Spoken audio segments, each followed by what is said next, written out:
Good afternoon, friends. My name is Jennifer Copeland, and I greet you on behalf of the 18 denominations that make up the North Carolina Council of Churches. We are honored to co-host this event today with Noel Nickel and the North Carolina Coalition for the Abolition of the Death Penalty. The council was a founding member of this coalition for the very important reason that we believe the death penalty is immoral. We believe this because of our faith convictions, primarily based on God's redemptive love and the possibility of restoration. We're going to hear a lot more about those faith claims from our panelists today. So let me introduce to you Tyler Swanson of the Center for Death Penalty Litigation, who will tell us about the panel and about our panel leader, Jonathan Wilson Hartgrove. Tyler, please tell us what we are going to do today. Thank you so much, Reverend Copeland. Again, I'm Tyler Swanson, the campaign strategist for the Center for Death Penalty Litigation. And today, you guys are in for a treat. We're all in for a treat, I must say. And I have the pleasure of introducing a dear friend, a mentor, and a brother. I call him Brother Jonathan, but Brother Jonathan Wilson Hartgrove, who is an associate minister at St. John's Missionary Baptist Church in Durham. Jonathan is also a leader in the Poor People's Campaign, a national call for a more revival. He is also, not only is a leader in the Poor People's Campaign, but he's also a leader in the Red Letter Christian movement as well. Jonathan is a best-selling author as well, and I get to present to some and introduce to others Jonathan Wilson Hartgrove. Thank you, Brother Tyler. It's so good to be with you and with so many from the North Carolina Justice family. I was just looking through the chat. Thanks for those of you who were saying hey from across the state, and it looked like we got some folks from around the Southeast as well. So really grateful for this time. Always good to be with the North Carolina Council of Churches. It's been doing good, faith-rooted organizing here in North Carolina for a long time. Somewhere on the shelf behind me here, I've got H. Shelton Smith's book, and just grateful for that long history of faith-rooted organizing here in this state. We are very fortunate today to have three folks who can really help us get into this issue of the death penalty and how it impacts all of us. But they are some of the best people to address it because in very real ways, very personal ways, they have been directly impacted by this system and by the harm that's related to it. So I wanted to begin by letting them each share a little bit of their story with you. And since we like to be good, hospitable folks here in North Carolina, let me invite our sister from South Carolina to go first. Reverend Sharon Risher, would you come on and unmute yourself and just share a little bit of your story and how you got engaged in the work that you're doing, such beautiful work you're doing. So grateful for you. Could you come on and share a little bit with us? Hello and good afternoon. Jonathan, I live in Charlotte, North Carolina, but praise the Lord.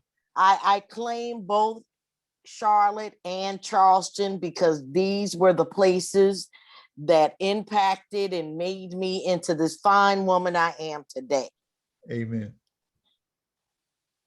June 17th, 2015 is tattooed in my heart because that was the day when a young white supremacist walked into Emmanuel African Methodist Episcopal Church and shot and slaughtered 9 people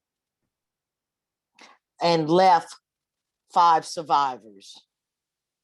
Out of those 9 people, my mother, Mrs. Ethel Lance, was killed. 2 of my cousins, Tywanza Sanders, who was the youngest, my cousin, Mrs. Susie Jackson, who was 87, the oldest out of the group. And then a childhood friend was killed in that slaughter in that church. Sitting in court, going through his Dylan Roof's trial. And I know a lot of people don't like to call names, but you see, for me, Dylan Roof's name or anything about him does not have a hold on my soul anymore. I could call his name and not feel anything for him in a way that would cause me any kind of disturbance. In the beginning, when we knew that they were going for the death penalty, I had to reckon within my soul about that. As a human person, my mind told me I wanted him to die because my mother and my cousins were dead. But I began to research what the death penalty really was about, because like any other kind of person, you know, you hear about something, you don't have any firsthand knowledge of what it's about. And I'm the kind of person, I don't ever want to make a statement about something until I really understand what it is about. So then I started to research and read about the death penalty. And in my soul, I realized then, and because of the person of faith that I am and a messenger of God's word, how was I to say I believed in the death penalty, even for this man that killed my mother? So what I had to do was get out of my humanness and let the spiritual part of me take over. Because if I did not do that, I would be just like the rest of the people out there that believed in the death penalty. Because you see, I truly believe in the restoration and redemptive power of Jesus. I understood, even though I didn't want to, even Dylan Roof could be restored. God loved Dylan Roof no more than he loved me. And God's saving grace towards me is the same kind of saving grace that he offers Dylan Roof. So I made up in my mind that I would stand against the death penalty. And since June 11, 2017, when I heard them read his sentence, I knew that this would not be a popular thing with a lot of people. A lot of people today can't understand how I could let the death penalty be something that I don't believe in because what I've went through. But only through the grace of God, I'm able to go on, to know that the redemption of God is more powerful than any human understanding. Thank you. Thank you, Reverend Risher. And with us also is Brother Andre Smith, who, like you, was welcomed into this fellowship that no one asked to join, but where I know he is doing some of the same soul work that you were just talking about. Andre, would you share about your own experience?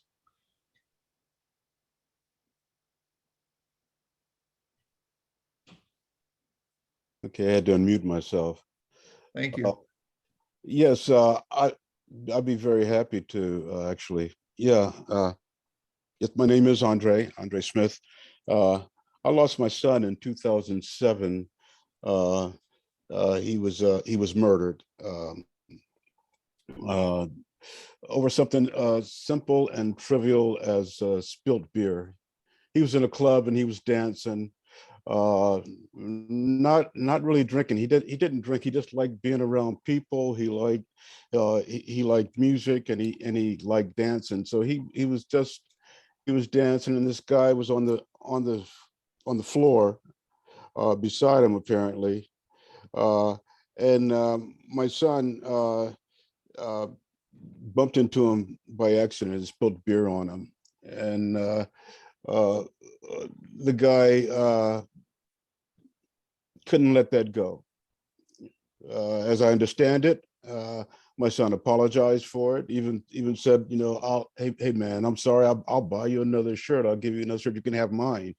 But the guy wasn't able to let that go. At the as the club was beginning to close and people were leaving, my son went to the bathroom. This guy went into the bathroom behind him and stabbed him to death several times over something as trivial as a spilled beer in a shirt, you know. I've been doing prison work for quite a few years now, for about 14, 15 years, maybe more. I'm not even sure how long I've been doing it now, but for quite a while. I've been working in North Carolina prisons, and I'm a Buddhist. I'm a practicing Buddhist, and a student of Buddhism, and I teach Buddhism. I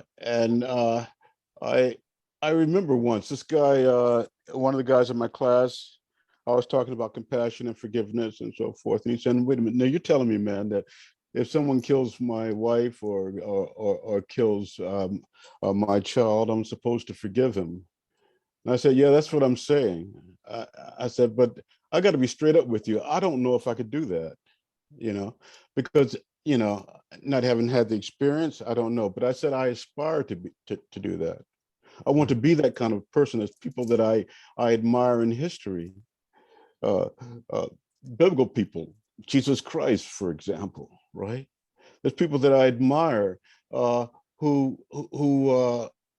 were willing to do that, and I want to be like that. Mm. So I had the opportunity, right? My son was murdered. I remember, I remember that same day, early in the morning or in the afternoon rather, WRAL, I think it was WRAL, wanted to interview me and my wife and my daughter, and the interviewer asked, how do we feel, or what do we feel about the guy that killed my son? And without hesitation, without thought, just as easy as breathing, I said, I forgive him. I have compassion for him, you know. And I said, I don't wish for him to suffer.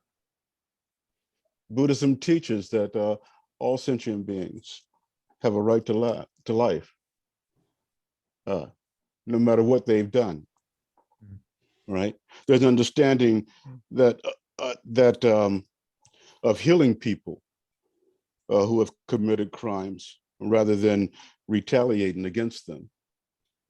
The first precept in Buddhism is do not kill, right? That's the very first one, do not kill.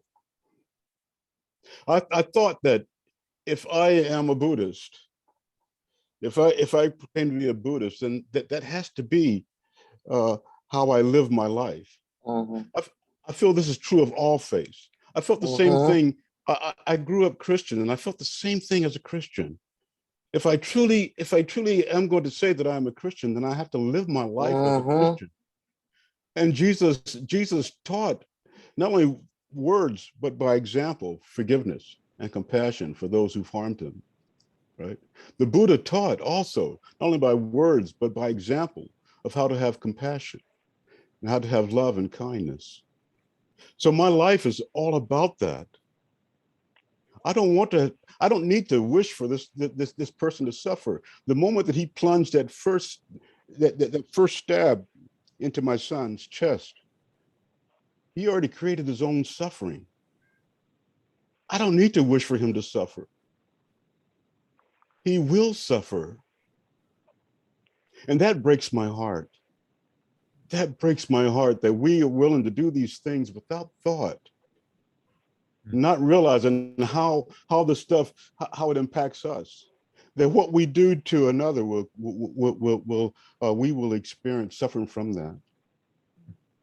To have anger and to have hate is like it's like drinking poison, thinking that it's going to harm the person that you're angry at, but you're the one that's harmed by drinking poison. Holding hot coal to throw at someone.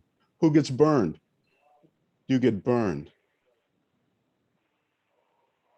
So there's this thing called karma. Everything that we do, everything that we do in life, all of our past actions, and that's what karma is. Karma is action.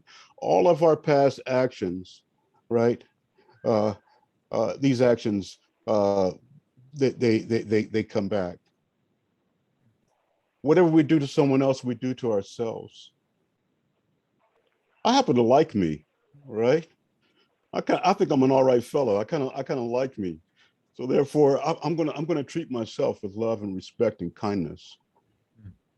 I do this by showing love and respect and kindness to others, no matter what they have done.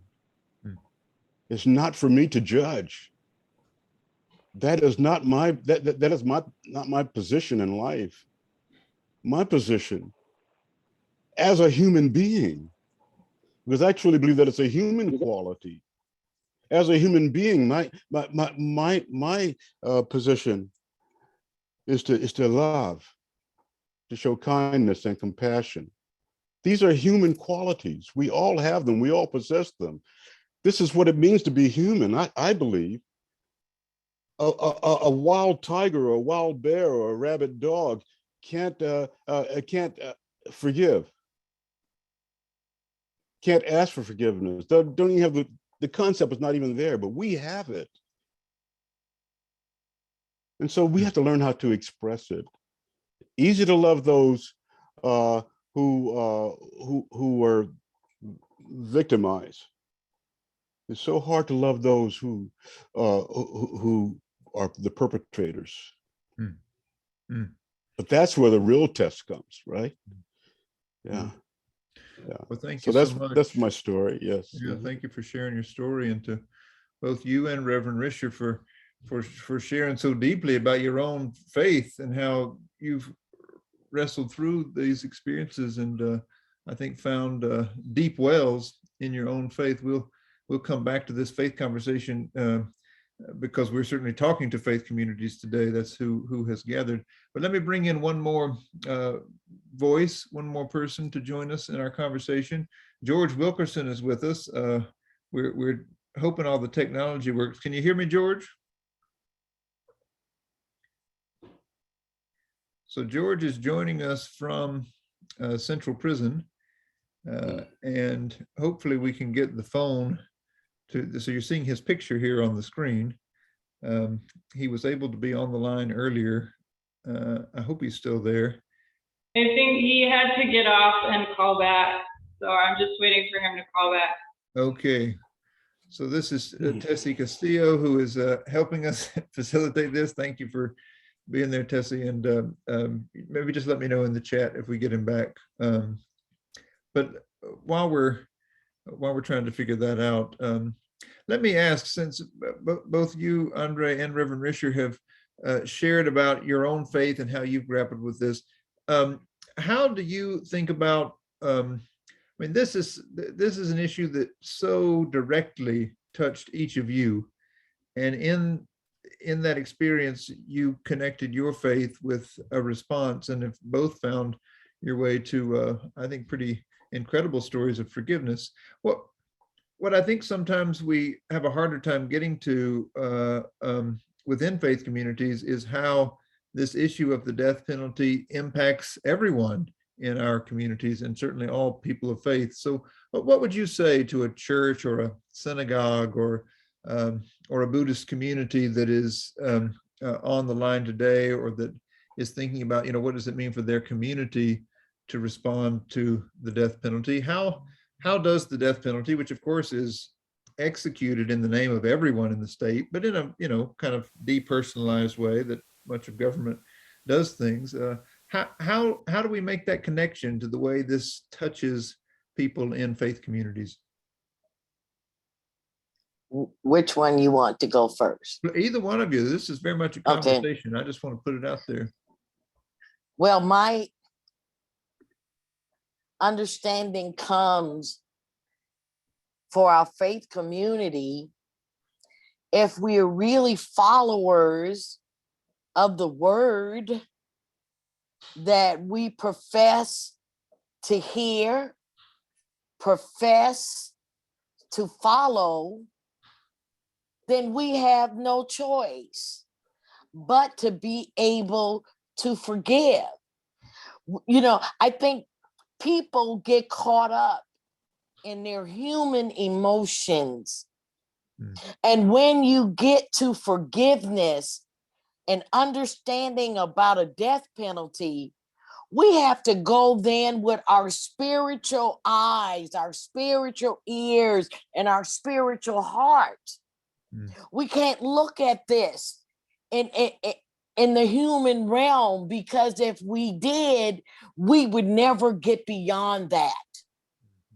So I believe if we are a sanctuary full of people that say we love God, that we are followers of the red letters in the Bible, then we would be able to show others what love, that agape love, and what that forgiveness is really about. But you can't get there, I believe, in your you have to have a spiritualness about you to get there, or it just won't happen. So many folks I've known who have experienced this kind of traumatic loss that you have, they talk about how they feel isolated by the experience. Everybody knows that it's happened in the community, but everyone's a little afraid to speak to them about it, not sure what to say, afraid they're going to say the wrong thing.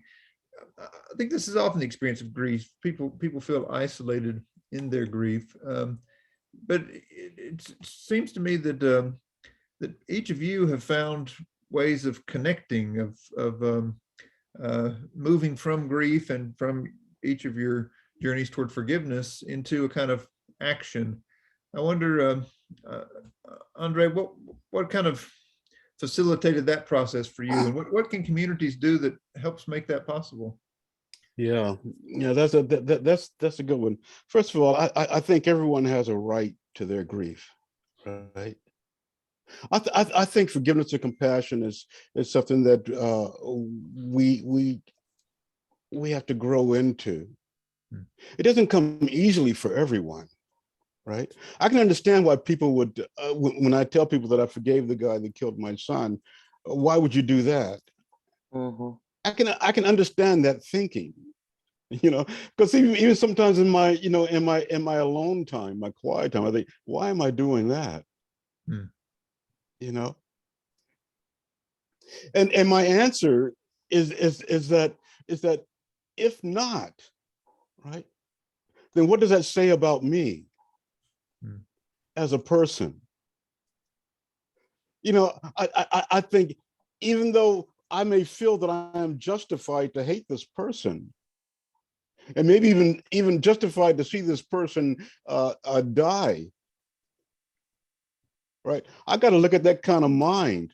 What kind of mind is that that would want someone to die? The person that killed my son, he felt he was justified. As crazy as it is, my son didn't have a weapon. My son wasn't aggressive or anything like that. This guy felt that he was justified because the perception was, from his point of view, if I don't get this guy, he's going to get me first. So we got to really look at that. I also believe that we get there, and I believe that we must get there. But I believe we get there by practice. It's the little things that we do, right? The little things that we can forgive. We're driving down the interstate and somebody cuts in front of us. Instead of getting all all upset and giving him the finger and cursing himself like that, just say, it's okay. Let it go. Forgive that. And that is, to me, is what forgiveness is. Forgiveness is letting go, not holding on to. I don't condone or even really forgive the act. I forgive the person. Yeah, no, I like what you're saying about practice, because that, of course, is what faith communities are gathered around, right? People practicing what we believe together. So you're saying this is kind of essential to the practice of our faith, and it gets worked out in these situations. It looks like George is able to join us now. So let me try to go back to George Wilkerson. George, can you hear us on your phone? Yes. Oh, great.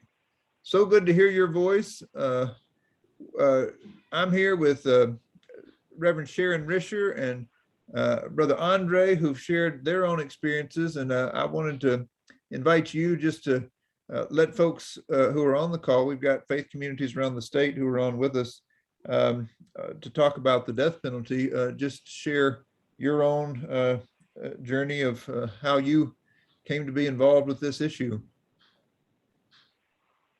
Okay. Well, my name is George Wilkerson, and I've been on death row since December of 2006. And I would say that before I came to prison, I believed in God in this vague, cloudy sense, but I wasn't sure that, the God of the Bible was true.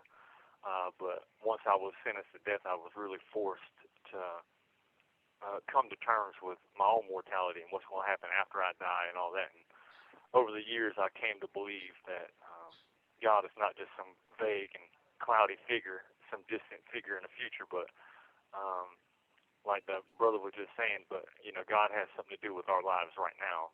And for probably about 10 years after I came to death row, I was suicidal, and I was trying to figure out exactly how, God could have something to do with my life right now, right here on death row, considering my circumstances. And I had reached a point one day where I was, I guess, at my breaking point, and I was just ready to through with my plan of suicide. And I had actually tried a couple of times and failed. And I was praying, I was talking to God about that, and I was like, Lord, I'm ready to go. My life, it has no meaning, it has no purpose. What can I possibly do from here? And in the midst of that, it's like I just sensed God breaking into my thoughts, and he asked me a question. He said, if Jesus were where you are right now, in your same situation, on death row, in a cell like you, with the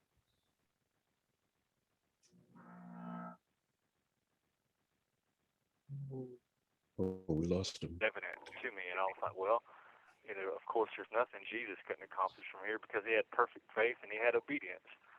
And it was like right then, God said, well, it's the same with you and with all my children, with all believers. You all have access to the same God through the same faith, through that same Spirit. If you believe and you obey, there's nothing that you can't accomplish from right there. And it was like that one conversation with God just transformed my life, and I committed myself to God and to doing whatever it was he led me to do, whatever that may look like on a daily basis. Just from that day forward, it became, just a practical application of faith. Like just every day, like I heard your brother saying, if someone does something to me, I can forgive that right here. I realized that before I came to prison, I did carry around a lot of anger and, a refusal to forgive. But then I came here and I'm like, I can actually make that difference. If not on a global scale, at least on a local scale, I can at the very least love my neighbor.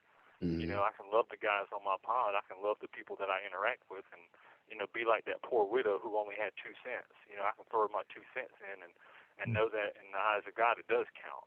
And, just over the years of making that a part of my daily practice, I feel like God has developed some skills in me. One of them is the ability to write and to think, and so as such, I feel like I have a responsibility to use that skill to do things to glorify God, to get the message out there, not necessarily like I'm trying to defend my life or be anti-death penalty abolitionists or anything like that. That's not my goal. My goal is just to, love my neighbor and to help other people do that too. And whatever the results of that are, then that's up to God. That's not up to me. But that's kind of like the space that I reside in now, mentally and spiritually. Well, thank you for that, and thank you for mentioning your gift and your calling to write. I know George because he and some of his friends invited me to join them in their writing circle there at Central Prison, and I was able to do that for several years, and very, very grateful for that. All that I learned from your writing and your thinking together. I should also mention for those who are on that Tessie, who was here helping us facilitate George being with us, helped to edit a collection called Crimson Letters that came out of that group. And there's also another collection that was turned into a kind of performance play that you can get from Duke University Press. It's called Right Here, Right Now. So indeed, those words are getting out in those two ways and in other ways. And so grateful for that. But one thing I was thinking about as I was listening to all three of you is how, each of you have a deep spiritual connection that you're obviously operating out of. And you've talked to us about the kind of individual decision and choices that you have had to make. I think that's so important for all of us. And in many ways, that's our anchor line and our connection to our faith. But most of our faith traditions also teach us about the dangers of structures of injustice. In my own tradition, the principalities and powers, the structures of sin that exist in the world. And when I think about the death penalty as a part of this retributive justice system that marks some people out, says some people, don't deserve to exist while others do. I think about that as a structural issue, and one that, obviously we're all tied up in. So I wonder, among the three of you, what thoughts you would want to share with churches, faith communities in this state about, how these structures connect. What is it about this part of our criminal legal system that says we can execute some people that kind of stains all of us and stains the whole system that we live in? What are y'all's thoughts on that?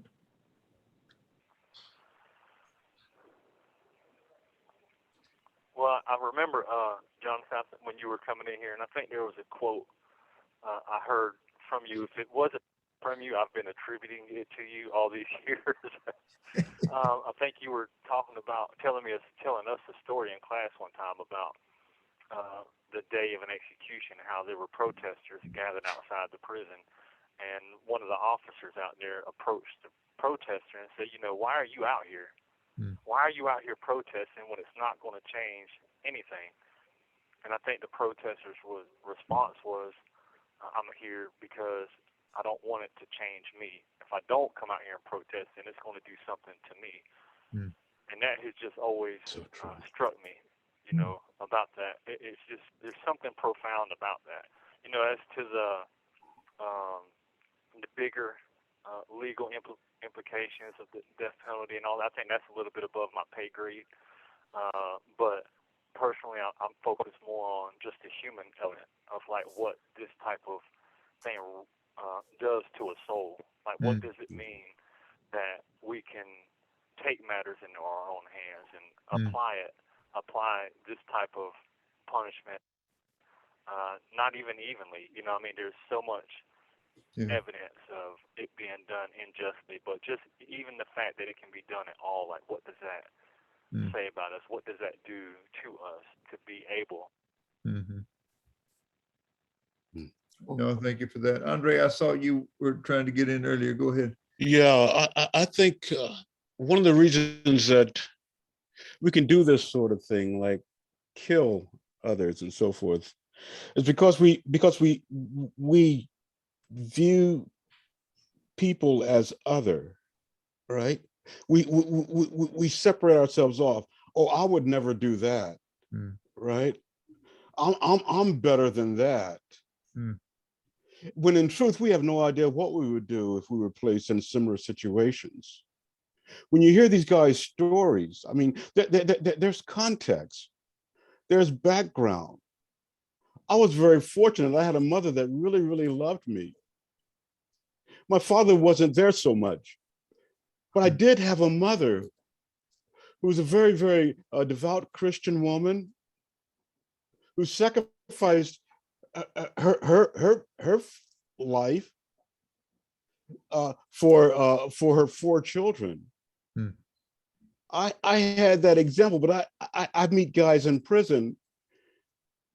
They don't even have that. They have no one. So it's very easy for us to sit there and say, well, I would never do that. I am better than that. It's not for me to judge. Hmm. Compassion isn't like, it doesn't choose.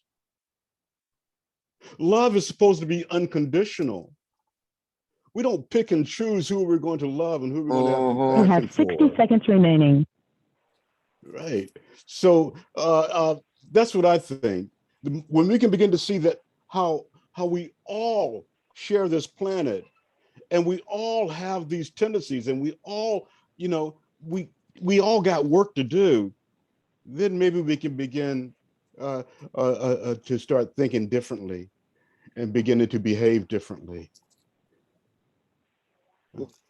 Thank For you. me, I You want to have 30 touch. seconds remaining. Sounds I like don't- George's phone is timing out, but go ahead, Reverend Risher. Okay, so I'm going to go on another angle.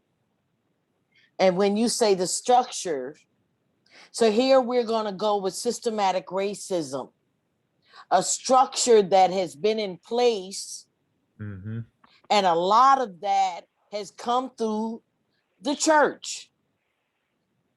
When we put those things together, and like he said, the pick and choose. So here we are Christians, but we pick and choose who we're going to love our neighbors to. So we already know that disproportionately Black and brown people are on death row more than anybody else. Our system has made it so that compassion and forgiveness is not given to Black and brown people, and they need to be executed, because forever we know that our country thought that Black people were not even people. So these systems that have gone on are still there. The politicians who could make things different and change, who even still call themselves Christian, want the power that they have to remain. So that's where the structure of this death penalty continues to be, because we have our politicians and people who can do something about it, pick and choose who is worthy to live.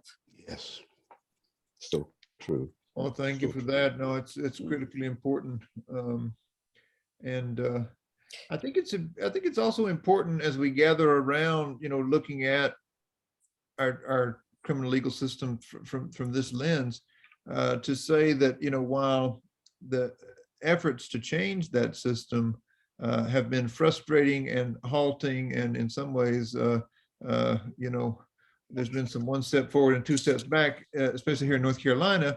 There is some momentum, I feel like, on seeing, you know, the death penalty as something that we can end. And I know that all of you all are invested in that. So I wonder, just as we kind of wrap up our conversation and open it up to questions of those who've joined us, what's giving you hope right now?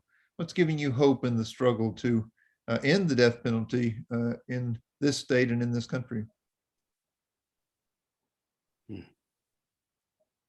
What's giving me hope is the people on this call. What's giving me hope is to know that there have been stays that have happened. new hearings that have happened. That gives me hope that the more we talk, the more we advocate, and it's a pet thing, but you know, people like me say, if I could save one person,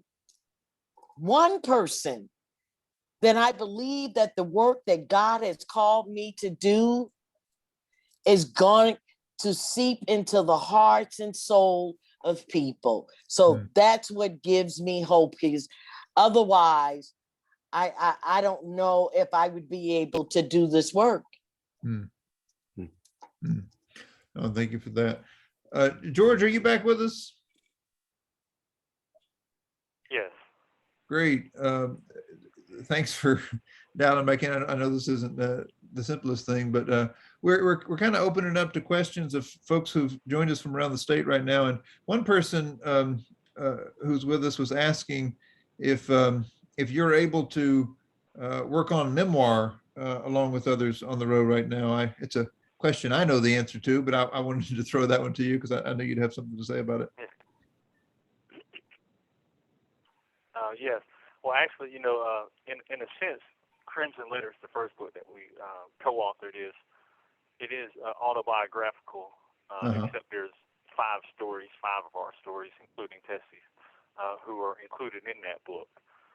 Now, it's not, you know, it doesn't encompass the scope of a life story, but it tells, I think, captures key moments in our life stories.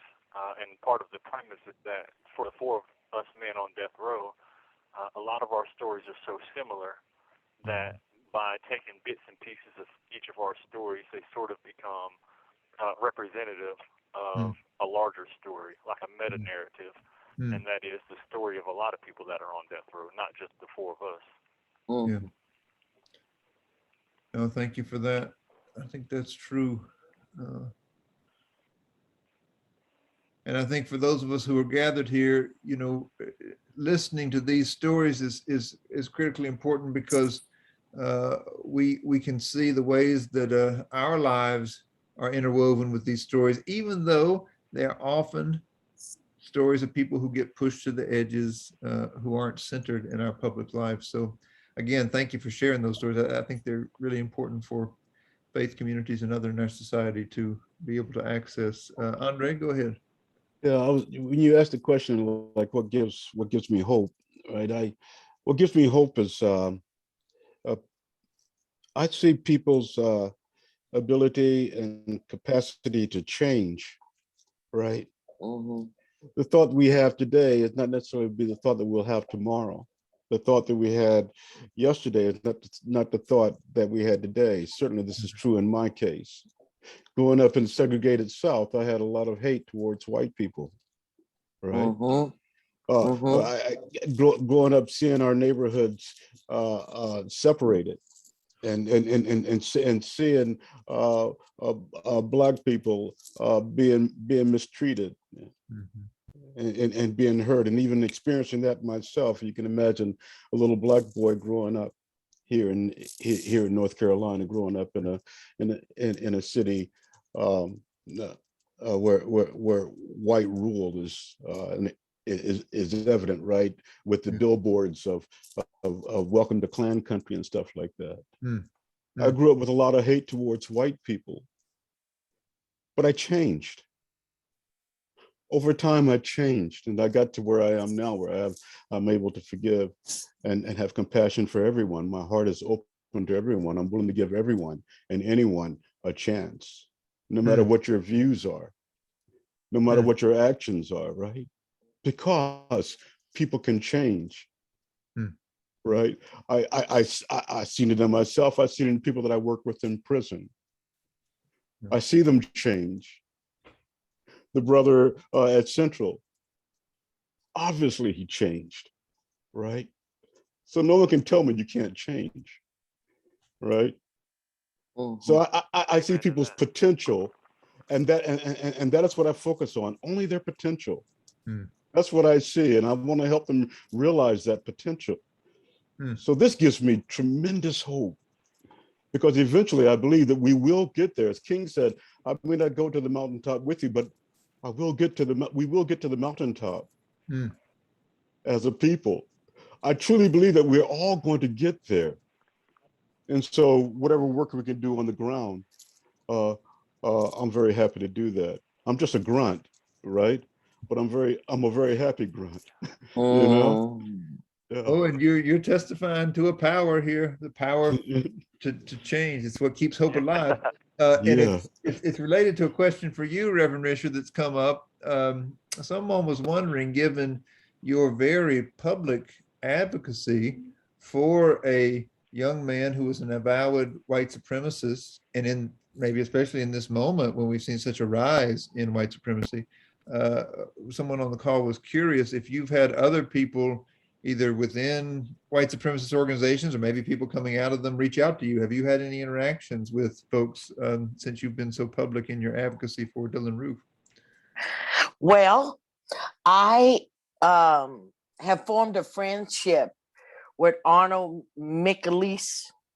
He was a white supremacist way back in the 80s, and we had the same agent and was at a talking event together.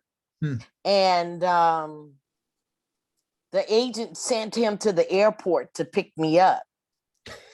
And I knew who he was. And when I saw who it was, I said, oh my God, now what am I supposed to say to this man? So when I got in the car, he introduced himself and everything. And I said, look, I'm gonna be straight up with you. I really don't have a whole lot to say to you because I can't figure out what would make you do what you have done, even though you have changed. My brains just can't even fathom that. Well, another time, Arnold's picking me up again from the airport. Now we have a longer ride to get where we're going. And we really got into a deep conversation, and he began to tell me his story. Sister Sister Pergine says, sneaky Jesus is one of her words. So sneaky Jesus sneaked up in my heart and said, I need to open my heart because just like you were saying, people can change. Now, he didn't come from a torn home. He came from a middle-class family, but he had an alcoholic father. He never thought that he could amount to anything or do anything. The white supremacist group invited him in and made him somebody important. Sneaky Jesus said, you have to allow him to be who he is now. He has confessed, he has said the things he has done was wrong. You have no other choice but to accept him as he is today. And we have done several events together called Radical Forgiveness. Yeah. Oh, yeah. well, thank you for sharing that. Another question that came up was about this issue of change, and in particular, within the carceral system, we're talking about, the kind of extreme of retributive justice is that we have a system that will kill people, but there's quite a bit of, so-called punishment that happens within this system. What are you all aware of that exists in terms of giving people opportunity and space for change? I know, Andre, you work some within prisons, but you might want to share about your experience, but someone was asking about what exists within the system to help people change. Depends upon the prison, right? I mean, there's some prisons are more open to rehabilitative work than others. I have a fellow that was in my class at Nash Correctional. He was paroled, but on the day of his parole, before he could even leave the prison, South Carolina officers were there to rearrest him, and he was given 15 15 years, same victims, same crime in South Carolina. His experience is like atrocious. He's ADA legally blind. He's got all kinds of health issues. He's asking for compassionate relief. He's yet to find a lawyer who's reaching out to him and helping him. I'm trying my best, you know, to do what I can. Clearly, that person is not thinking about rehabilitating or that these guys could ever change, right? Nash Correctional is a different prison that I work. Nash Correctional has a lot of not only the Buddhist program and the meditation program, but also Christian programs. Those people who are part of the Wiccan faith, those people who are Native American, those people, doesn't really matter. Those who are Jewish, so forth, right? They have these programs, they have art programs, they have all these programs to really help these people to actually to do something productive.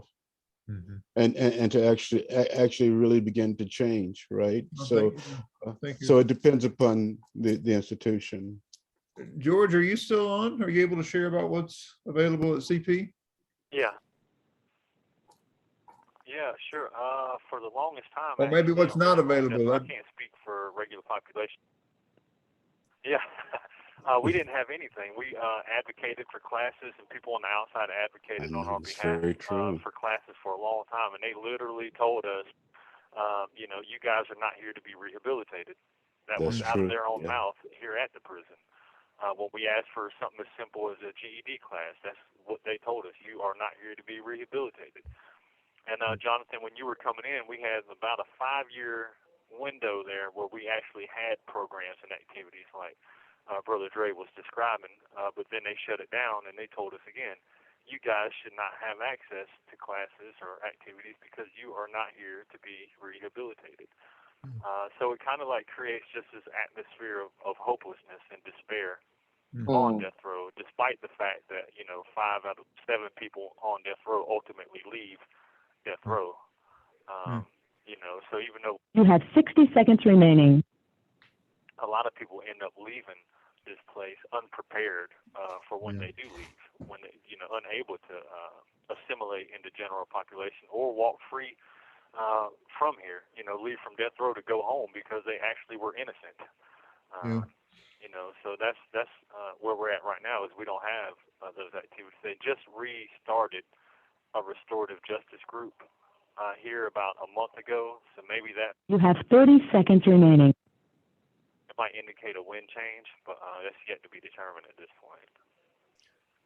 Well, thank you for sharing that. And I'll just say, for my own part, from being among you and experiencing the storytelling and the journeys that many folks there at CP have been on for decades now together, it was very clear to me that the most helpful and transformative personal, emotional, and spiritual support that any of those guys got was from the community there of their fellow incarcerated brothers on the row. And I think that it's a testimony to the potential of people in incredibly difficult circumstances to nevertheless shine forth the light that's in them. But also I think of our capacity, even within very twisted and broken systems, to find space for life and for light. So I'm grateful for that. I'm very grateful for all 3 of you, George Wilkerson, Andre Smith, and Reverend Sharon Risher, being with us. We've come to the end of our time, and so I need to hand this back over to our friends from the North Carolina Council of Churches. But thanks to each of you, and thanks to all of you who've been with us this afternoon. Blessings. Thank you so much, Jonathan. I am Noelle Nickel, and I am the Executive Director of the North Carolina Coalition for Alternatives to the Death Penalty. You heard from Jennifer earlier as she opened us up. Thank you very much to the Council of Churches for this amazing conversation.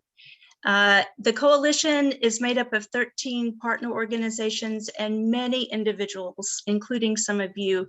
And we are working to end the death penalty in North Carolina and create a new vision of justice rooted in equity, accountability, and healing. My heart is full of gratitude, not only for the council, but for each of our panelists. And Jonathan, this has just been amazing. And I'm grateful for all of you who have tuned in, almost 100 folks here today. And I know that many more will see the recording. Today is the 19th annual World Day Against the Death Penalty. And today here in North Carolina, as people of faith, let us declare that we will abolish the death penalty in our state. Faith community organizing is currently a primary focus for the coalition, and it will become even more so in 2022, with the hope that we'll have more events like today, that we'll have panelists and conversations with speakers and small group discussions about systemic racism. Whatever your faith community would like to engage around with the death penalty, the coalition is here to meet you in those conversations, because we cannot do it without you. The coalition cannot abolish the death penalty alone. The Council of Churches cannot abolish the death penalty alone. Even our panelists, with their powerful stories, cannot do this work alone. You and your voice hold power too. And so I invite you to please share with 2 people. Think right now, 2 people that you can reach out to this evening or tomorrow and talk to them about what you heard today. And share with them, if you will. I think these links are going to drop into the chat, hopefully magically. Yes, there they are. Share with those individuals and more about the work that is going on here. You see links to our social media, a link to our website where you can sign up for our email list, and if possible, make a financial donation to support our work. And if you don't get it from the chat, don't worry. You're going to get an email from me this week with this same information and more. Thank you for being part of this 1-hour conversation. And just imagine what we can accomplish together when we have more than 1 hour. That will include abolishing the death penalty in North Carolina. Blessings to each of you, and good evening.